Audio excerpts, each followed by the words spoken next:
Let's finish what we started. What's up, everybody? I want to welcome you to the Mental Health Playbook, where we turn pressure into preparation and setbacks into strategy. I'm overly excited for our show as we have someone special joining us today. Our guest, NFL safety Nick Ferguson. His journey to the league has been one of persistence and grit. Started out as a career walk-on at Georgia Tech before earning a scholarship, parlayed that into a 10-year NFL career, finally getting his big start at the age of 25, but I think his story is really, really incredible. 10-year career, but then transition that into broadcasting for, in a strong voice in Denver. And Nick, I just want to welcome you today, man. Thank you for joining us. Hey, man, thanks for having me. It's interesting as you lead into this introduction about my past and my journey, how I got here. I have to say, man, I'm always amazed at what I was able to accomplish. And when I look at it and look back at it myself, I have to tell you, man, it's hard for me to believe that I was able to achieve what I achieved. Right. And I live that every day. Hell, I'm still living it now. Right. So I want to get right into it because I did my research, bro. Like you've already connected. We both from the same place. You're from Miami, born and raised. I'm from Miami, born and raised. You went to Miami Jackson Senior High. So I just want to do this. Shout out to the crib. So the very first question is going to be, I'm going to dedicate this question to the folks in South Florida, man. Yeah. Describe what the Soul Bowl was like for you. You know what? I try to explain it to people here in Denver, and they don't really understand the concept because I said, well, this game was taking place when I was a kid. Right. And, my mom went to Jackson, and those games were held at the Orange Bowl to house all those people.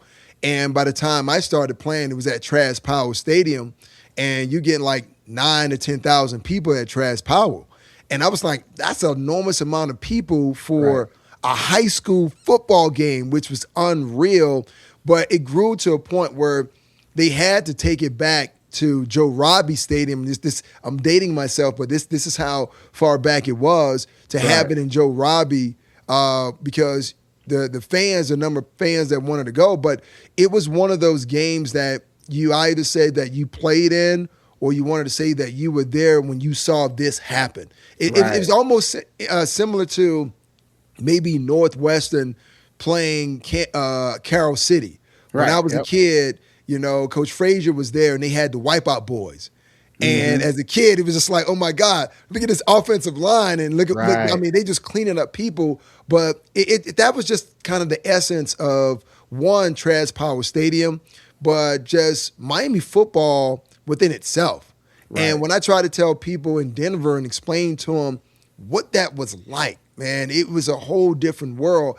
And I know they said like in Texas, football is religion. But I mean, if you're going to say football is religion in Texas, then you're going to say football in Miami, that's God, right? Because that's kind of how it was from Pop Warner to playing JV to playing varsity. It was just a mecca of football. And if you go back to Trav Powell Stadium, and I haven't been back there in a while, but I think they have a mural of a lot of the guys who came through, right? Yep. And I think, James Cook is up there, Teddy Bridgewater. Yep. So that's just paying homage to the type of football was there. But, my first experience with the Soul Bowl, it was both good and bad at the same time because I was playing safety. And I was a young safety at the time, and Gary Harrell was a wide receiver for the Bulls, and they ran what we call double Dino, which is two posts. So as a young safety, I saw the first post, and I'm like, oh yeah, I got my arms out, I'm about to jump the route. The next thing I knew, I just heard this loud cheering from the crowd, and I'm like, what happened? It's Gary Harrell. He's in the freaking end zone, right? And I get to the sideline, and I'm just so distraught, man, that I gave up a touchdown, and I'm in tears. And the teammates are saying, "Man, you got to get over that. You got to get over it. You got to get back out there." But it was really difficult. And then I end up getting an interception in the game. I actually had two, right? And the good part of the story was that Luther Campbell was kind of like sponsoring the Soul Bowl at the time, and he was giving away 2 trophies: offensive MVP, defensive MVP. Right. And I was the defensive MVP. And I have to tell you, when Coach Harrell was coaching wide receivers with the CU Buffs, I actually saw him on the sideline before the game, and I told him that story, right? And of course, he remembered. I was hoping that he didn't remember, right? But he did remember. We were able to kind of share that moment because we both, grew up, at the time in Scott Projects, and he was going to, Northwestern at that time. So it was great to see that, how things have manifest in his career. But for me, those were kind of the basic building blocks. I didn't know at the time of what would give me the foundation for what my career was going to be. And I give Miami, the city of Miami, a lot of credit. Growing in Overtown, that's where I originally grew up, and then moving to Liberty City, and so many things that I went through, both good and bad, it prepared me for what I was going to experience in life, because life is tough. It can be tough. Right. And there's a lot of situations that we're presented with, but you have a choice. Either you surge forward or you give up. And that's the one thing that I'm grateful for the city of Miami that they gave me. And I tell people this all the time. Growing up in Miami is different. It's different from any other place. And when you talk about the state of Florida, we talk about the state of Florida being what it is, but Miami is like a whole different country within itself. Right. And trying to get people to understand that is really difficult. And it's like, look, you have to know how to hustle, and you better have the gift of gab, right? So those are the 2 things that the city of Miami definitely gave to me, and they were very impactful on my journey. Yeah, man. Shout out to Coach Gary Harrell, a.k.a. Coach Flea, man. A small world. You know what I mean? You played against him when you was at Miami Jackson, and he actually recruited me to go to Howard, man. So he was the wide receivers coach at Howard at the time. And I was truly blessed to know him. We still keep in contact to this day. He's a Miami staple. You're a Miami staple. Yeah. Just a pretty small world, man. But you went from being a walk-on at Georgia Tech. You had a 10-year NFL career.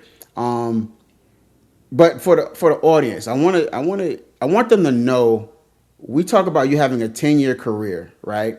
But you had to spend 3 to 4 years in Canada, playing in NFL Europe before you made it to the NFL, right? Let's talk about that. What was that like for you? Was there a specific moment where you realized, even though you had to make this detour, that you still belonged at this level? Yeah, it was. I always felt in my heart of hearts that I deserved to be there, and I had to earn the right. And I want to go back just a little so the audience truly understand this. Before going to Miami Jackson, I went to Hialeah High. And I went out for JV at Hialeah High. And I just kind of looked around, and I was just like, I feel as though I have the ability to get to a high level, but being here at Hialeah High, that wasn't going to take me to that level. So I told my mom I need to go to an inner city school, right? Because I needed to figure out if I was good enough or not. And no disrespect to the kids at Hialeah High, but I knew that some of the best players were in the inner city because those guys were starving and they were hungry to get out of the inner city, and football was their way out.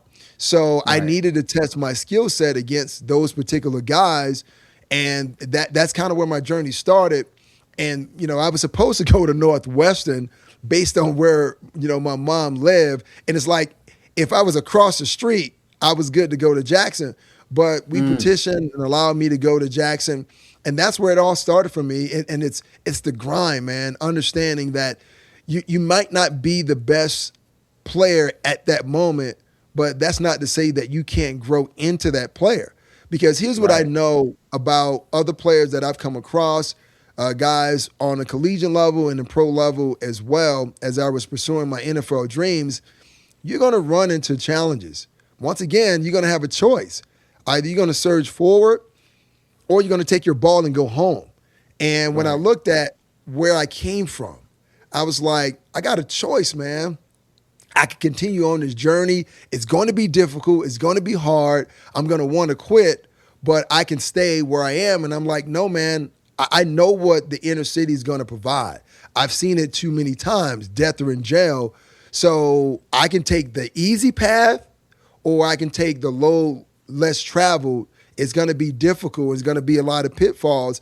But at the end of the day, I'm going to be happy about the decision I made, and I'm going to be happy about the fruits of my labor at the end. So, yeah, it was a hell of a journey. There were moments where I was discouraged, man, because every time you feel as though you have achieved greatness, right, at that particular moment, there was another hurdle.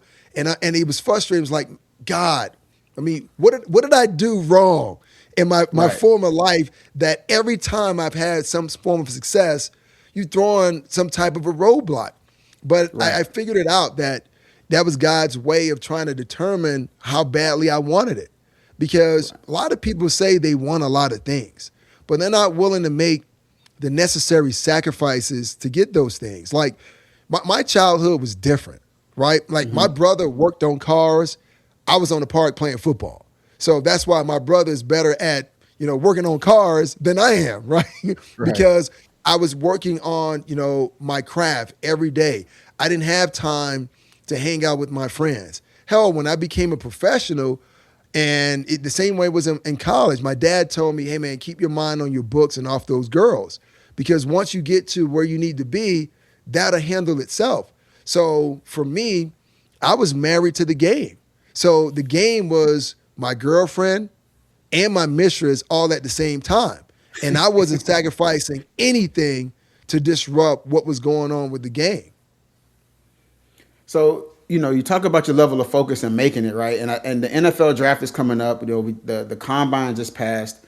And talk about your experience where you got a call. I think it was like the sixth round was coming up, and you got a call from the Cincinnati Bengals. Yeah. And they gave you a phone call where they were like, yo, we're going to take you with our next pick, only for them not to call you to draft you. Like, take me through that experience, man. Like, what was that like for you? It was the most exhilarating thing that you can go through, but at the same time, it was disappointing because every guy that plays this game, they dream of getting drafted. Whether you walk across the stage and you dap up and hug the commissioner, or you're sitting at home and celebrating with your family. And for me, there was only two people. There was no big draft party. It was me and my younger brother. We were just sitting there, and I got the phone call. Right in the sixth round, hey, listen, we got a couple. We're a couple picks away. We're thinking about picking you up. Just make sure you stay by the phone. So I'm telling my brother, and I'm just so elated. Like, yeah, man, it's about to go down. We high-fiving and everything. And I'm like, well, this is going to be life-changing because at that time, my mother had lost her job. Right. I had an older brother who was just incarcerated, and I'm like, man, this money is going to be great to kind of kickstart our family and just kind of be like a defibrillator and get us back going, only to watch the draft go through in its entirety, no call at all, right? And I was so disappointed because my brother was sitting right there, and I was celebrating this moment with him, only to be disappointed. And I felt as though I was letting him down. I was letting my brother who was incarcerated down. I was letting my mom down. It was almost like I failed, right? I had an opportunity and I failed. And once the draft is over, it's like speed dating. I mean, every team is trying to call you, and you have a split-second decision to say yes or no. If you tell that one team no, guess what? They got like 5 or 6 guys on the opposite line ready to go. So you have to make sure you make the proper decision for yourself. And I guess against my better judgment, I decided to go to Cincinnati because it seemed as though that would give me the best opportunity to make the team, looking at how many veteran players they had on their team opposed to rookies. So that situation did not go well for me. I ended up getting injured. And the one thing, it's a cliche saying, but it's true. Availability is, your ability is based on availability. Right. So I was injured, but I didn't really tell anyone. There was only one person I told, and it was the head trainer. And the head trainer was like, hey, look, man, I'm in these meetings, man. They're saying that you can make this team, but you can't make it being injured. Right. So once again, I'm injured. I don't really tell anyone but this head trainer. I'm not taking any medication. And the issue was I had a growing issue. And if you're playing corner, which I played at that time, you need Right. your wheels to work. If you can't stretch out and run, that's almost like a cheater with a foot injury. You can't eat, you die, right? Right. So it was that type of mentality for me. And, I ended up getting injured. And then the Bengals released me, and I ended up going back to Georgia Tech to kind of do my rehab. And that's when my CFL journey started. And it was crazy, man, to know that the number of continents that I had to go to continue my career, it's Right. unreal. And I remember telling a couple of guys when I played with the Houston Texans, my story. And they were like, man, I don't know if I could have done it. They say, Right. Ferg, man, I would have stopped playing a long time ago. And I told them, man, I got discouraged. But I knew that something was better around the horizon for me because I knew what was waiting back for me in Miami, and I didn't want to go back to that. Right. So, man, that's really incredible, man. So when you think about, your CFL journey and where you started, like, did you enjoy that process, or was it always like, I got to get back to the NFL? Like, you know what I'm saying? Because you're there, you're playing football, you're doing what you love. It's just not where you want it to be. Like, how were you feeling mentally and emotionally during that 3 or 4 years of the CFL and NFL Europe? It was just the ends to a means because Mm-hmm. some people build those vision boards, right? And some Mm-hmm. people put things on their refrigerator to remind them kind of what goals that they're trying to reach. For me, I didn't need that. It was always in the back of my mind. And to tell you a little quick story about a situation in CFL.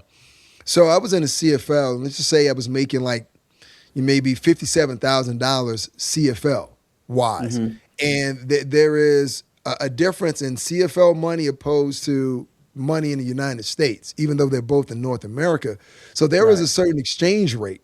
So for me trying to help my family back in Miami, there is a couple of dollars I would lose trying to exchange that money for American dollars. And Mm-hmm. in my second year, my head coach, he cut me.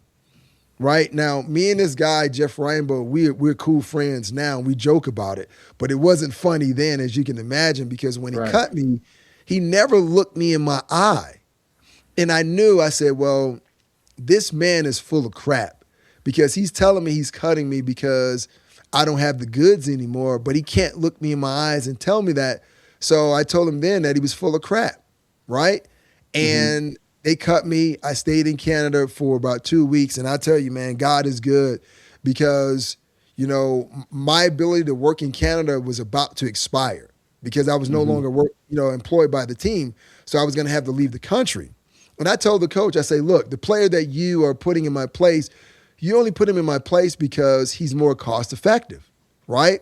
And it came to be true. They played 2 games. He got beat deep a couple of times. The next thing I know, boom, the coach is calling me back. Now, Mm-hmm. here is where the part of the sacrifice to your journey comes in. Because before I was making 57 Canadian, which is still a low amount. That Right. amount was now reduced to like 30,000 Canadian. Jeez. So now I'm working for free, basically. So Right. mentally to prepare myself for that, I say, look, Nick, what's your overall goal? Your overall goal is to get back to the NFL. So you're going to have to bite this bullet for right now to get the film so you can use to make your jump. And I did. We didn't have a great season, but I had a good individual season. And that film allowed me to, when I switched agents, to use that to get signed. So life is about sacrifices. And sometimes we can't see the future because we're thinking about the right now. And for Right. me, my career was about making sacrifices along the way, but making that financial sacrifice for, the NFL paid dividends for me later on. Right. So you've spoken before about how much Coach Wade Phillips meant to you during your career, right? Yeah. What was it about his leadership style that made you such a strong impact on you as a player and as a person? Well, he did something most people don't do. I mean, he did something most men don't do as their relationship with women, and that's tell the truth, right? No matter how difficult it is to swallow, tell the truth. And I owe the beginning of my career to Wade Phillips because he gave me my first opportunity in Buffalo. He was the guy that actually cut me, right? He actually came to me, unlike the CFL coach I just told you about. He came to me, set me in the room, looked me in my eye and say, look, you did a great job for us, but we need a kick returner and we need the spot that you have. So here's what we have to do. We have to let you go. Now, the reason why this is so impactful, because when teams are making their final cuts, they base it on, East Coast time. So the league office, kind of shuts down at like maybe 5 or 4 o'clock Eastern Standard Time. So when I was in the room, I thought I made it, right? I got 5 minutes into making it for him to cut me, and I'm like, oh man, I'm cut again because this happened to me like 3 times in my NFL career. But Wade was the only coach that kept it a buck and say, look, if you clear waivers, we're going to bring you back. If someone calls you from a number that's not a Buffalo area code, don't answer it, right? If you clear waivers, we're bringing you back. And at first, he's sitting there telling me this. I'm thinking like, here's another coach who's going to be full of crap. They're going to tell me something. They're going to do something else. But he kept his word. He brought me back. He kept me on the practice roster for about 8 weeks before I went to join the Jets. But I still love the man and I respect him because he kept his word. And if he didn't keep his word, I don't even know where my career would even be at that particular point, yet alone 10 years later. So he gave me an opportunity. That's awesome, man. Let that be a lesson to a lot of players too. Keeping your word in the recruiting process and being honest and being upfront. Yeah. Hey, coach, I think I'm gonna make a decision to go elsewhere, because you never know who's going to end up where. And just being honest and upfront, man, that goes a long way, and it leaves a lasting impression. So let that be a lesson to a lot of the future athletes out there. Because I know it's a lot of pressure when it comes to the recruiting process and making your decision and disappointing somebody, and you don't want to disappoint somebody, but sometimes you have to face the music. And just keep it 100, man. Keep it 100 with the coaching staff and making your decision, because who knows what that can lead to in the future, man. So I just want to close out that segment with that message, man. Strong message, man, about Coach Wade Phillips and being honest and upfront. Nick, appreciate you, man. We're gonna get back to it on the next one.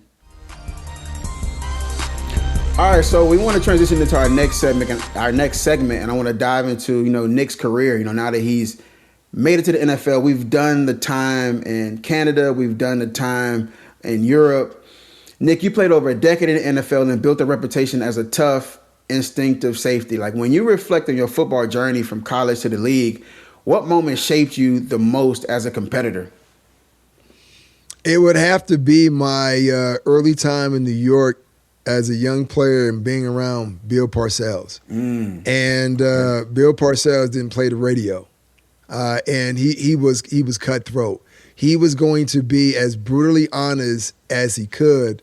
And one of the moments that really changed it for me, because as a young player, I'm in New York with Vinny Testaverde and Curtis Martin. And those were like the name guys and the star players of the team. And I watched Parcells just rip these guys apart, especially Curtis. Curtis was really quiet. He didn't really say anything, but Parcells ripped him apart. And I was like, yo, Parcells is on a whole different level. How is he ripping Curtis Martin and Vinny Testaverde apart when they're our top players? Right. But that was just the way he was, because the idea is that you're going to hold every single player accountable from top to bottom. It didn't make a difference who you were. And the one thing I respect about Bill Parcells was that there was not a separation of the top players to the bottom players. He treated everyone the same. If he thought that you could play better, he's going to be on you. If he thought that you didn't play your best, he was going to be on you. And you got to respect that, because usually in the world of football, there's a phrase that they use all the time. We're going to treat everyone the same but not equal. Right. And you're like, well, what the hell does that mean? That means some of the star players are going to be treated differently from the way that some of the other players. And Parcells didn't play that. His whole idea was that we're trying to build a culture here, and that's going to be a winning culture. In order for that to happen, I have to treat every single player, no matter how many years they've been in the league, no matter what their Pro Bowl status, no matter how much money they're making, I want to make sure that it's even killed across the board, because that's a certain level of respect. And when, Parcells one time, I got to tell the story. So I just got there from the Buffalo Bills because I was on their practice squad. And I'm walking out of the weight room, and I got this big smile on my face. And all of a sudden, two people come through the door. It's Brian Cox and it's Bill Parcells. Right, okay. And I'm like, man, I don't want the nonsense. And Parcells stopped me. And he asked Brian Cox, he was like, what do you think about this kid? Right? And B. Cox was just like, I think he's coming into his own or whatever. He still got a lot to learn. He's still a young player. And Bill Parcells was like, to hell with that. We brought him over from Buffalo because we thought he was going to add value to our safety position and our special teams. He hadn't made a damn tackle yet. And then he called me the Phantom. Wow. Right? He was like, from now on, I'm going to call you the Phantom until you make a tackle. And I'm looking like, why am I getting all this vitriol and I'm just trying to walk out of the weight room? Right. So we go to the special teams meeting, and this guy named Mike Sweatman, he's a former military guy. He was our special teams coach. Out of nowhere, he's breaking down special teams. He was like, well, we got guys, getting nicknames like the Phantom. And I'm like, I'm sorry, how am I being thrown into this? I didn't expect this to happen. And I was like, damn, Parcells. And Parcells set me in a room because when I came from Buffalo, I had to learn the defense. And my DB coach was Todd Bowles, who is the Tampa Bay Buccaneers head coach. So for about 2 weeks, I had to meet in Todd's office about 4:45 every morning for 2 weeks. So it was both physically and mentally exhausting. And one of those days, Parcells saw me sitting in Todd's office. And as a player, especially on being in the league, when a coach comes into a room and closes the door behind them, whatever they have to say after that is never good. Right. So Parcells comes in, he closes the door, and I'm like, oh my God, I got to sit in this room with this guy. And we talked for about an hour. And it changed my whole perspective on Parcells as a coach, but also changed my whole perception on me as a player. Because going to New York and being around Parcells was by far the best thing that can happen to me, because he was like a father figure who wasn't going to let you, cut the corners. He was going to hold you accountable. And when I say that dude knew my career inside and out, wow, I was just blown away as far as what he knew. And he said, man, I followed your career from Georgia Tech being a walk-on to the CFL to NFL Europe. And he said, the one thing I really respected about you is that you're a grinder. You're going to work. And he said, if you continue to have that mentality, because a lot of guys don't have that mentality, he said, you'll play in this league 10 years. Wow. And that's when for the first time I thought about, wow, could I play a decade in this sport? And I'm like, damn skimpy, because this guy just told me that. Wow. A guy who's known for finding diamonds in the roughs. Even though he's going to be hard on you, Bill Parcells just told me, if I stick to my work ethic, that I'll play in this league 10 years. And I'd be damned if he wasn't right. I think that's incredible, man. I think that's a great tool for coaches to speak life into your players. You know what I mean? Like, yeah, he dogged you out and made you feel uncomfortable a second, for a second, like calling you a phantom player. Like, we brought you in here to make tackles and make plays.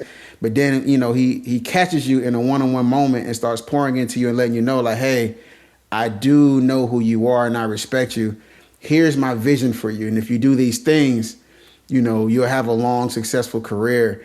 So I want to transition that and ask you, like, when you look back now, do you think players during your era had enough support when it came to mental health and emotional well-being? Like, could a guy like Bill Parcells, like, was he balanced enough? Can guys like him make it, during today's time as we talk about mental health and emotional awareness? No, couldn't. That was a different time, and this is a different era. It's just like in this era now, it's participation trophies, and I've never been a fan of participation trophies. Either you won or you lost, right? And the way that I look at it now, I don't even look at it as wins and losses. Is did you win and what did you learn, right? And today's athletes, they want everything given to them, right? They think that they're entitled. I should have this, I should have that. It's like, no, did you work for it? Did you earn it? If the answer to that question is no, then why should you have it? And that is really hard for today's athletes to definitely understand it. And Parcells was a different coach. That was a different era. If you even look at the NFL now, they're hiring a lot of younger coaches now because they figure as though those younger coaches can build a better rapport with the players. And I'll say, well, I don't subscribe to that. I believe that there are some old school coaches who can, but their old school ways may be a little difficult, right? Because it is holding guys accountable. And those conversations are not going to always be great. I believe that you should pour into your players and you should be as honest with your players as possible. And even if that means telling the player, hey, listen, I don't think you got it. Because I remember being in Boulder when, Coach Prime came to Boulder for the first time. And he told them, hey, listen, I'm bringing my Louis luggage with me. And looking around the room at the people who were there, a lot of them didn't look like me. They didn't understand what he was saying. But I understood exactly what he was saying. Right. And Coach Prime got attacked because a lot of the players, he told them, this is not the place for you, right? Because he understood that he was trying to build a winning culture. And when you got a bunch of kids that are coming off a team the previous year that only won 2 games, you can't have that infiltrating your locker room. So you have to make some changes. And he got attacked for making that decision. And I told a lot of the people who were covering the team at the time, say, you do know coaches do that all the time in college football. Yep. It just so happened you're dealing with a high-profile coach and everything is being recorded. And going back to the idea of, Coach Parcells and things that happen in the locker room, see, football, especially on the pro level, is very stressful. There's a lot of pressure. Like every Tuesday in the NFL, they're bringing in players and working them out. Why do you think they're bringing those players, working them out? Because they're trying to always look for a cost-effective player that can play the same way that you can play, if not better.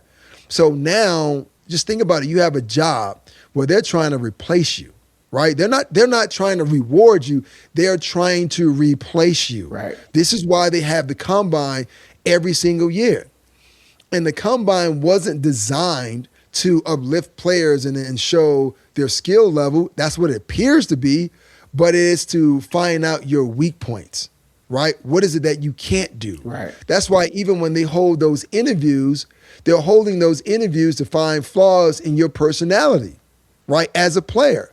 So they can figure out a reason why not draft you high. Right. They can still maximize the talent, but spend less draft capital doing so. Right. So when it comes to guys dealing with any kind of issues, whether it's issues at home, issues as a player, and all those issues can be grouped into, the mental part of the game, who's there to help you work through that? Because if you're telling your coaches that, man, look, I'm struggling picking up plays, guess what's going to happen to you? You're going to be fired because when they go in the room and they start talking amongst themselves and they're going to say, well, I had a conversation with Nick Ferguson and he was telling me that he was struggling picking up plays. So the first thing they think is you have an aptitude problem. You're too slow to learn. You can't learn. And you need to be a smart player to learn any offensive defense. So right now, that's a strike against you. So hell no, I'm not telling someone I'm struggling learning a defense. I'm going to figure it out. Right? I'm going to figure it out. And that's often what I did. And in that space, there's not a moment where a player can't feel as though he can be himself and tell someone he's having struggles of any sort. Because these same things that you verbalize to someone, they can be used against you. Right. So with that being said, talking about, pressure and injuries and uncertainty, like you made it to the league, you're there with Coach Parcells, you met Wade Phillips, who, got you started and got you going. Now that you're there, like talk about some personal moments where you had to deal with injuries, where you felt like you had to deal with the mental challenges of like, okay, I'm here now, but I'm still dealing with, knee injuries or things of that nature. Well, yeah, man, that's the tough part of the game. The game as we know it to be more mental than physical. So what happens when something challenges that mental fortitude that you think that you have? Mm-hmm. You may get beat in a game. A guy may run by you. A guy may run over you. And there are hundreds of thousands of people watching. Either they're watching on television or they're watching in the stadium. But imagine being injured, right? And being injured is one of the more, I guess, isolating parts of being a professional athlete. Because personally, when I got injured, I felt as though I was no longer part of the team. I felt as though my injury was kind of like some kind of disease that you don't want anyone else to catch. Right. And when you're coming in to work out or do your rehab, you get there before the normal players get there. Like for me, I was getting there like 5 a.m. So by the time the guys came in for special teams meeting at 8 o'clock, my rehab was either almost finished or it was completely finished. And just imagine being a part of a team, being part of a group, being part of a family, then also getting to a point where you get injured, that connective tissue that you have with them is no longer there. Right. You're not sitting in meetings with them. You're not sitting in the dining hall with them. When they go to practice, you're going home. Right? And I remember walking out of the training room, standing there watching practice and watching practice move on without me, right? Because when you get injured, the game doesn't stop for you. Right. No. They keep going and they put another player in your spot. So imagine being injured, watching another player try to attempt to do what you were doing before, knowing as though if he does, you know what happens to you? They're going to wave bye-bye to you, right? So now you're working with all of that in your head. And as I was a kid, there was a saying, and you probably heard it too, an idle mind is the devil's playground. So you got a chance to sit and think. And all the things that you're thinking are not good things. My career is on a downturn. I got an injury, a leg injury. So they're going to count that against me. Well, next year I'm going to be a year older. They're going to count that against me. And then how much money am I making? They're going to count that against me. Now they put another guy in my spot who may not be as good as me, but guess what? He is cost effective, cold word, cheap. Yeah. Right? So now they're looking to replace you. You got to think about this. They're always looking to replace you. It's what the business is, and you have to understand what that is. But now you're playing with all of that in your head, and you're injured. And you got to watch other people go out there and play well. And people say, well, we don't know how Nick Ferguson is going to bounce back from this injury. So all of these crazy things are taking place. And for me, there was something that I had to lean on during that time. And there's not a lot of people who actually know what it is I'm about to tell you. But there was a book that I was introduced to. Mm-hmm. It's called The Modern Science of Mental Health, and it's called Dianetics, right? Mm-hmm. It's this book right here. Okay. And in that book, it talks about the goals of man, and it's one of the chapters out of the book that that really stuck out to me because everyone wants to survive. That's your goal. That should be your goal, but sometimes we don't know how to do that. And when you are in a situation where your livelihood is threatened, right? Like my livelihood was threatened. I was looking for answers. Right. I was looking for something to help me along. And, reading the book actually gave me some of the answers that I needed because it helped me to understand me in the way that I think, how everyone else thinks. and understanding how the mind works, because I always ask people when I go to speak to them, I said, well, let me ask you a simple question. I already know the answer to the question, but I'm going to ask it anyway. How many times have you talked yourself out of something opposed to talking yourself into something? And that's something we do all the time. We tell ourselves what's not achievable, what we can't accomplish, what we can't do, right? And it goes back to growing up in the projects. It looked bleak because everything in my life was telling me this is all I had. Right. This is who you are. But if you can learn to think outside the box, and you can learn to say, listen, life is going to throw me some hurdles, right? And I got to pivot. I got to learn how to adjust, but they're going to keep coming. This is part of life. You learn how to offset that, and you learn how to fight back, right? And that's what the book showed me how to do. And it was a lot of things that I had already come across, but it was just kind of, going over and reiterating those things to me. Nick, you know how to do these things. And sometimes our minds can be a powerful tool, but also our minds can work against us. So it was just learning how to offset that. And listen, I still lean on the book. I still read some of the chapters or whatever when I'm going through life, because no one's life is perfect. Right. My life damn sure isn't perfect, even though I played in the league 10 years, but we still need something to help move us along. And that's how I've been able to overcome some of those shortcomings. Amazing, man. And I want to transition into your mental health advocacy, right? We talked about the ups and downs of your journey. A lot of athletes struggle with identity once the game ends. How did you redefine who Nick Ferguson was outside of football? It goes back to the people you have around you. Right? Someone once told me when I was younger, hey, show me your friends and I'll tell you who you are. Mm-hmm. And everyone wants to be a celebrity. Everyone is thirsty and starving for it because the monetary value that's associated with it. Mm-hmm. But I never looked at the game in that particular way. Once again, it was an ends to a means, or a means to an end. And for me, it was like I never looked at myself as a professional athlete. I just looked at myself as a person who happens to be a professional athlete.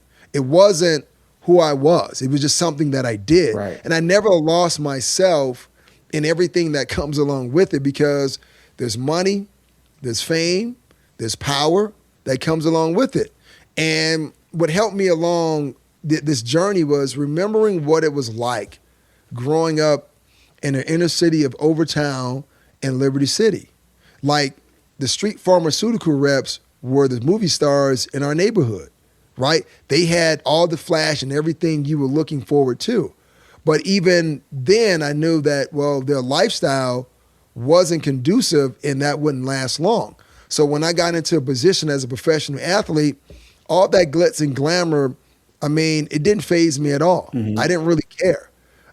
Just because, there's money that comes along with it, and you think about the now women that you're going to meet, because when you get to this level, everything about you change, right?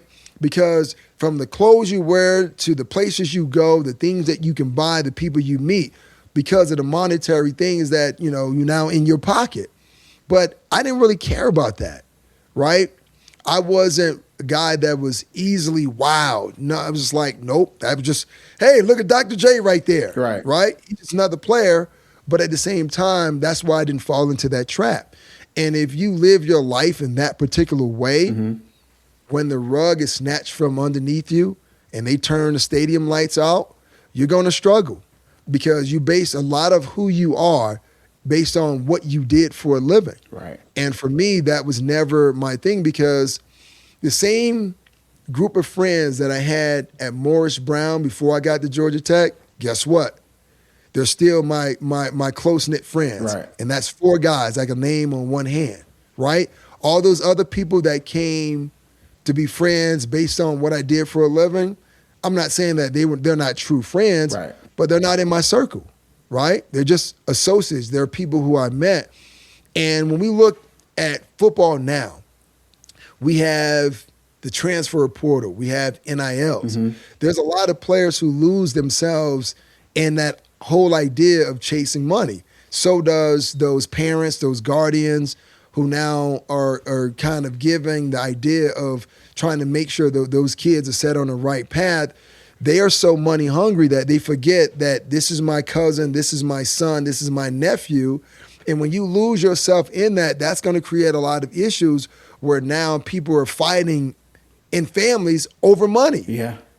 I've never had that situation because there was something that we always knew in my family. This was something that I did. It wasn't who I am as an individual. And if you talk to anyone who knows me, they'll tell you, man, I've never changed. I mean, I was frugal when I was growing up, right, and I'm still frugal now. Right. Right. So, but the lesson for people watching this is you never lose yourself in all this celebrity entertainment, because my mom once told me the same people you meet going up, you meet coming down. So you become a strong voice for mental health awareness. What inspired you to step into that role and start speaking openly about it? Because I've seen a lot of guys who play this game, lose their life. And, life can be challenging because you imagine being on the top of the world, no matter however you came into the league as a player, you get all this celebrity, people know who you are, and all of a sudden, your game is over. They turn the lights out. The celebrity that you thought you had is no longer there. There's no 80,000 people cheering for you anymore. You're just a regular old dude now. And a lot of guys struggle with that, and then you factor in what else comes along with life. So let's just say that you were once married. Now you're divorced. Now you're splitting time, seeing your kids. Right. And half of your money is now split with someone you don't even live with anymore. So you're dealing with all of these things, and you don't have that one outlet that allows you to be who you wanted to be very freely. You don't have the game anymore. So what do you have to turn to? And then with us being men, there's a macho bravado associated with it. We're not trying to tell our dudes that we're having issues in our marriage or we having financial issues. We can't do that. Right? Because there's a persona, there's an image that we have, and we have to uplive that and live up to that every single day. That's a lot of pressure. And then when the four walls are starting to close in and things started getting tight, guys started thinking about doing things that they should never, ever do. And a lot of our guys, we lost them because a lot of these situations, like recently, I think it was maybe a month ago, Rondale Moore, who played for the Minnesota Vikings and the Arizona Cardinals, we lost him. And what happens when guys feel as though they have nowhere else to turn, they resort to taking their own lives. So for me, because I've lived in that environment, I've been a player, I've coached in the league, I've spoken to players, my idea was like, how can we show players that there is another part to it, right? You don't have to take your life. You can lean on your brothers because they know exactly what you're going through. Now, I'm not saying that you have to tell the whole world or you have to tell 32 people. No, you may have a small circle of people who you want to talk to because guess what? They're going through the same thing that you're going through. Right. And they have their ways that they manage to get through the frustration, the separation anxiety. And ideas like, if I can help my dudes out, telling them what I did, ways that I overcame it, the conversations I have with my wife, the conversations I have with my kids. If that can help them, then so be it, because I'm not a perfect man. I would never proclaim to be a perfect man. I have my flaws and my shortcomings just like everyone else. But I've grown to a point where I can openly admit them. I can go tell my wife, hey, you know what? I didn't handle that situation correctly. I'm sorry. And I could do the same with my kids, because growing up in Miami, and I don't think I am giving away state secrets here, there were moments where my parents didn't parent the right way, right? And it frustrated me as a kid. Right. And I started out parenting my kids the same way because that's how I grew up. But then I had to learn, well, that didn't work out for me when I was a kid, so why would I put them through that same situation? Now, I'll tell you this. There were two things that were really difficult for me to do along my process. Going to my wife and telling her, you know what, I was wrong, you were right, I made a mistake. The second one was going to my kids, telling them the same thing, because in the era I grew up, even if your parents were wrong, they were still right. Right. And they were never telling their kids they were sorry. Right. So I tell my kids, hey, listen, I'm sorry. I'm not perfect, right? Because I want my kids to learn by example. So when they have kids and they have a partner, they can go to their partners and say, hey, man, I was wrong. Was there a specific moment, where you felt like, you know what, let me do this different from how my parents did this with me when it came to, apologizing to your children? Was there a specific moment that you could think back to that allowed you to do that? Yeah, it was, my son is 18 now. And my son was about 4 years old. And he didn't do something that he was supposed to do. And obviously I was frustrated, like he didn't, do exactly what I told him to do. And I just froze for a moment. And I was like, holy crap. I'm my parents right now. I'm doing the same thing that they did to me, like my aunts did. Because when you're a kid, everyone's chastising you. You got to do this, you got to do that. If you don't do it right, and it's physicality associated with it. And I realized in that moment, I was like, man, I cannot be my parents. Right. I will not be my parents. And that's when I had to go to my 4-year-old son and apologize. Hey, listen, Dad didn't handle that the right way. Yeah, I was yelling at you for something that I wanted you to do, but I should have understood that, hell, you're only 4 years old. Right. Right? You're only 4 years old. You're going to make mistakes. You're going to take the crayon and draw on the wall, right? And if I don't want you to draw on the wall, maybe I shouldn't give you crayons in the first place, right? So that's part of my fault. Right. And man, it broke me down to my core. And I didn't cry at the time, but I became really emotional because I was like, man, I can't believe that I just kind of lashed out at my son in this particular way. And it was in that moment, my wife had a, come to Jesus moment with me. And she was just saying, we can't do this. Right. We are not our parents. We have to find a different way to handle these type of situations. Like, I mean, when I was a kid, that whole idea of, spare the rod, spoil the child. Yeah, buddy. I mean, that was in place. I just told my kids a story yesterday how when I was a kid, they'll make you go get your own Switch. Right. And my 7-year-old was just like, what's a Switch? Not a Nintendo and I was device. Like, yeah, I was like, yeah, they would have you go out there and get a tree branch, and if you brought the wrong one, they'll send you back out there to get another one. Right. But I say, well, this is a way that it was back when I was younger, and we don't parent like that. Like my kids have never received a beating. Right. Right? They don't know what that is, right? But it was like, how can I do something different and try to get a different result? And, my kids, just like any other kids, we have issues where, they don't clean their room and they don't always do their chores, but we don't beat our kids. We just talk to them. We just explain to them what we want them to do because we want them to be upstanding citizens and we want them to understand what accountability and discipline is. So that's been our course of action. And believe it or not, it's worked out well for us. You tap into something, you use the word emotional. And this is something I've been thinking about a lot lately. When it comes to the game of football, we talk about physical toughness. And then as you get a little bit older, we talk about mental toughness. But then as you become even older, right, you start to mature a little bit more. I feel like we become more emotional because just like in your testimony, your story, there are a lot of ups and downs, right?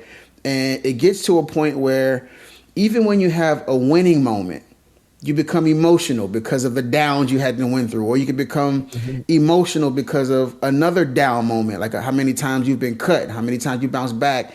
It just starts to you start to feel it, man. And at some point you want to let it out. Am I right about that? Yeah, you're absolutely right because, back in 2007, this is where I was dealing with my first knee injury.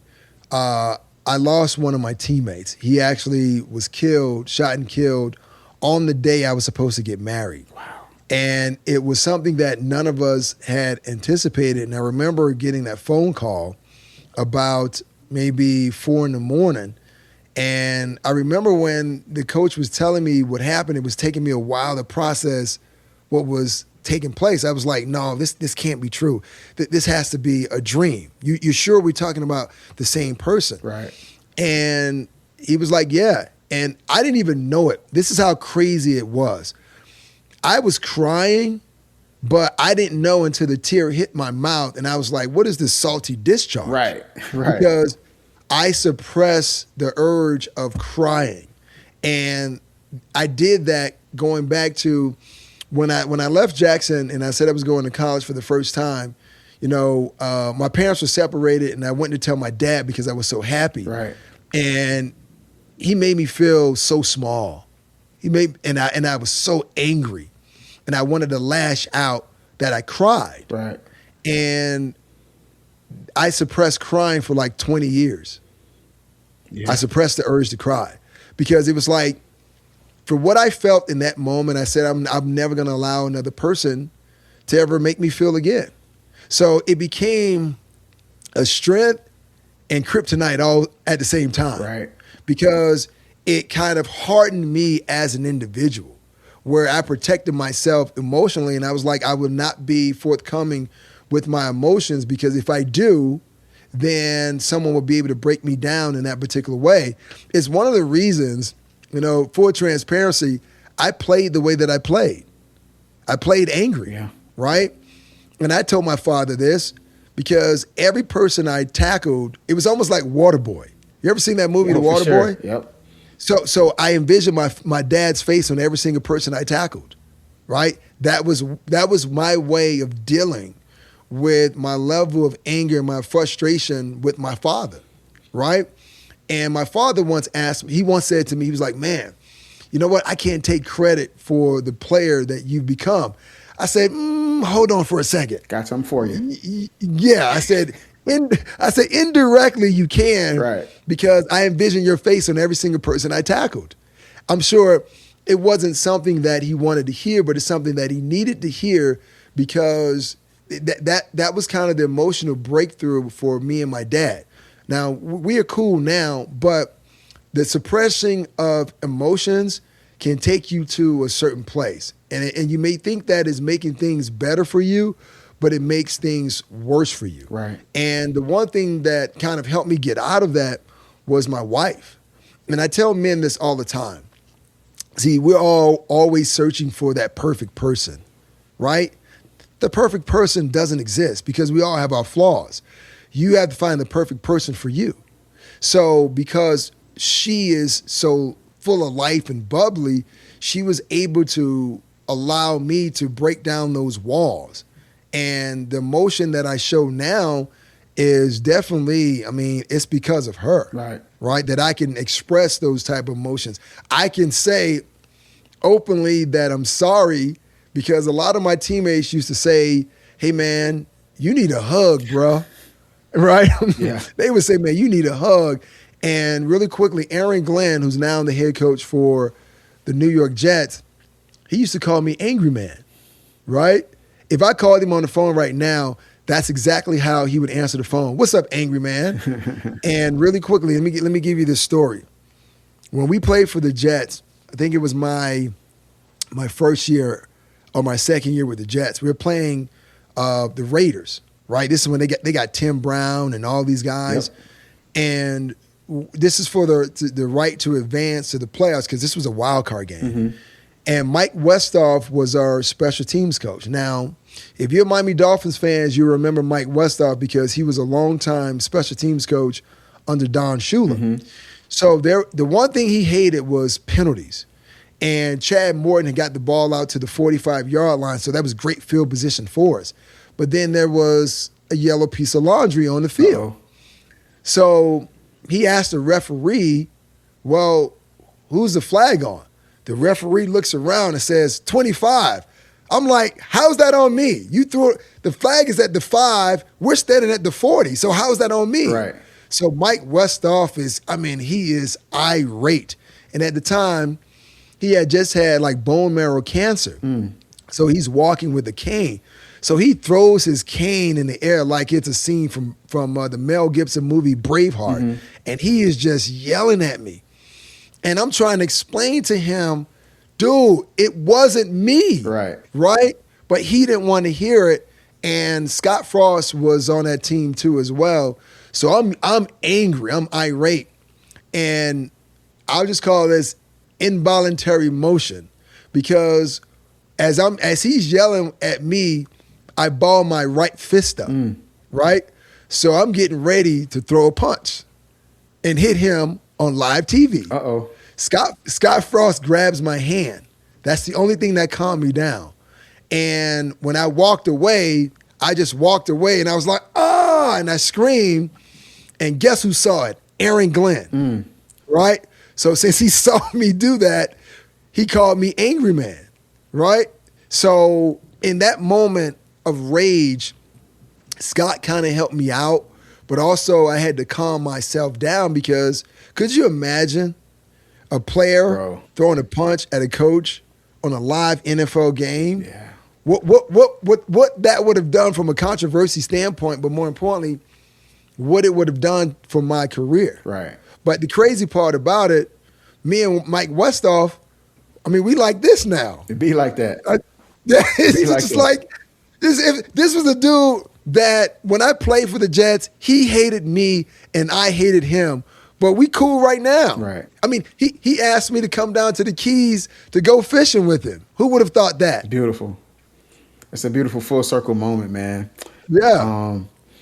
As someone who's been inside the locker room at the highest level, what responsibility do teams and coaches have when it comes to supporting players' mental well-being? It's huge, because the coaches know what the pressure is like, because they too are under the same level of pressure, the same level of scrutiny that the players are.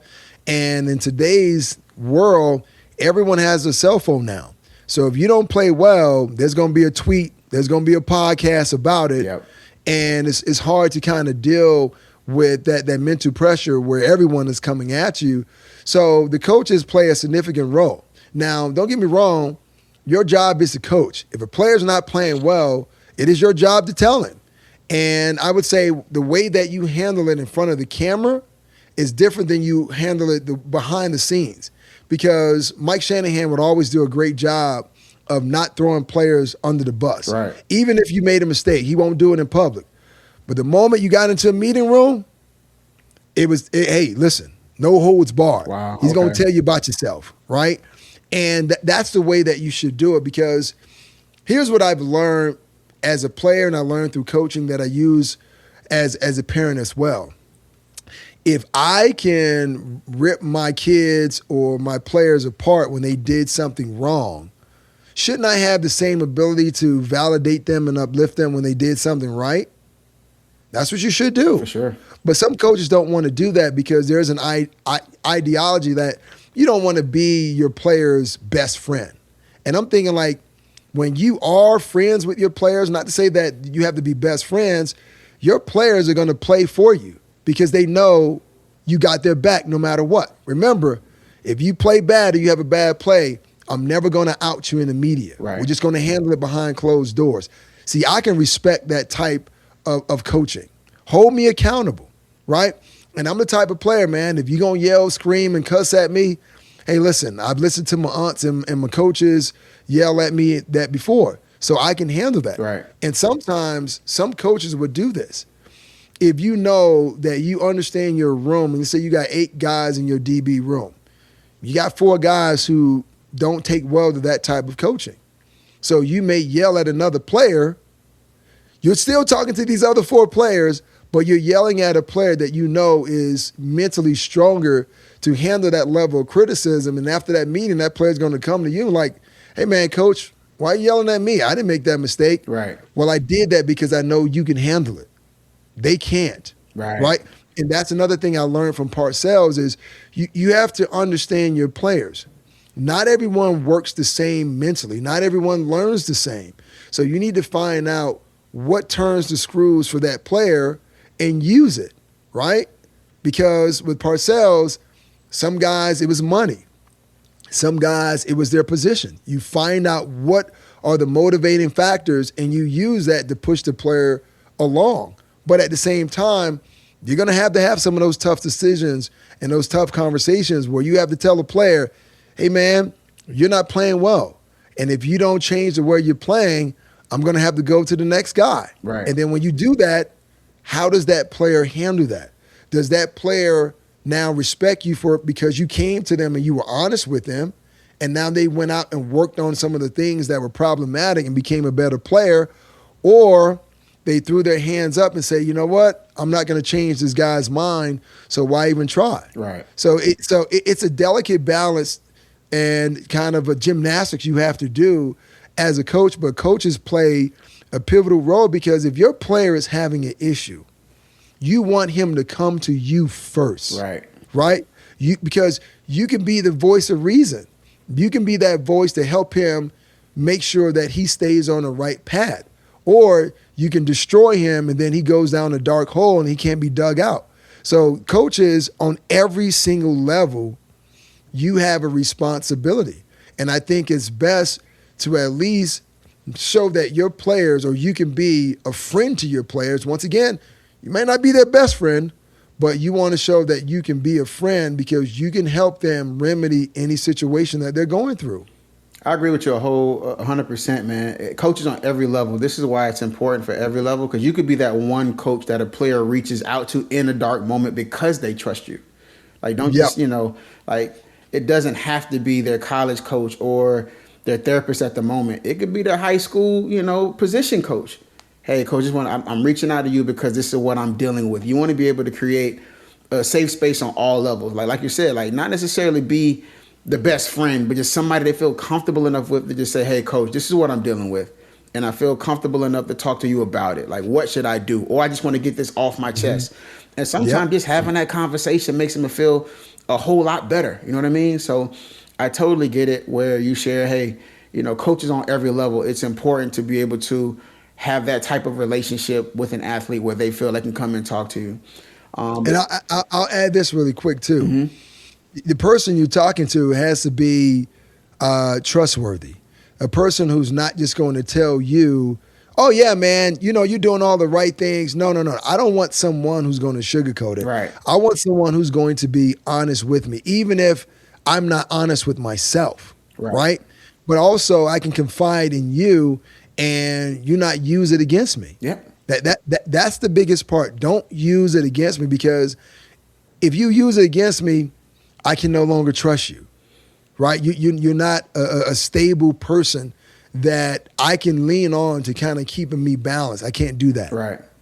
And that's important too, because the higher you go up, the more you're kind of surrounded by yes people anyway. You know what I mean? So you got to be that person that keeps them grounded. You know what I mean? So just being that trusted source. But that's a great nugget that you added on to. I'm going to get you out of here on this question, man. If you could go back and talk to your younger self as a player, what would you tell him about protecting his mental health? If you could talk to young Nick, what would you say? I would say just be open and forthcoming. Don't be as closed off emotionally as I once was, growing up. Being able to talk to my parents, telling them some of the things that I felt I didn't like in my childhood. And I know that, and I would preface this by saying, hey man, I would tell you to do it, but make sure you do it when they have a smile on their face. Right? Because the biggest thing is that was an era where it was stated that kids should be seen and not heard. Yeah, buddy. And everyone wants a voice. Right? Everyone wants a voice. And it's just like, man, don't suppress those emotions. Be open, be forthcoming. Tell people how it is that you feel about certain situations. Because the only way for me to get through a lot of this is that you have to be willing to talk and you have to be willing to share. But more importantly, you have to be honest with who you are and where you are. It doesn't make you a bad person because you feel as though, you have your own individual struggles. No, we all struggles. Hell, if you had a dog and you left home for 8 hours a day, that dog is going to have separation anxiety. And when you come home, that dog is wagging his tail and is happy, his tongue is out because that dog miss you, right? So every one of God's creatures kind of goes through some high points and low points. But being able to understand where those low points are coming from and just having the willingness to share those with people, because only through talking can we work through these situations. Yeah, man. Listen, amazing interview, man. Thank you for, being here and sharing this moment with me. Let the audience know where we can find you, man. Yeah, you can find me at Nick Ferguson _25 on all social media platforms. Also, too, if you feel the heart desire, you can check me out on YouTube. I got a show called The Nick Ferg Show, and I just started the Undrafted podcast with one of my former Broncos teammates who happen to be undrafted. So feel free to check those out. Ask me any questions. And if you happen to be the Miami Dolphins fans, keep hope alive. Oh, you had to get out of here on that last little jab, bro. But guess what? We're at the very bottom right now. There's only one way to go, and that's up. And we're going to get out of here on that note. Man, Nick, thank you for joining me, bro. It's been truly a pleasure. Wishing you nothing but the best moving forward. Keep what you're doing. Keep advocating for these athletes and their mental health. And because we know it's needed with NIL and all of these things coming along.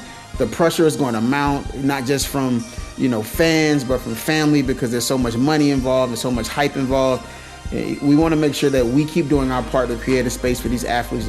We need somebody, they need somebody that they can be open and honest with when it comes to, dealing with these issues and having some people that are genuinely in their corner. So keep speaking up, keep doing your thing. Everybody go follow his page and follow what he's doing. And thank you again for joining us today, bro. Appreciate you. Appreciate it, man. Be good. For sure.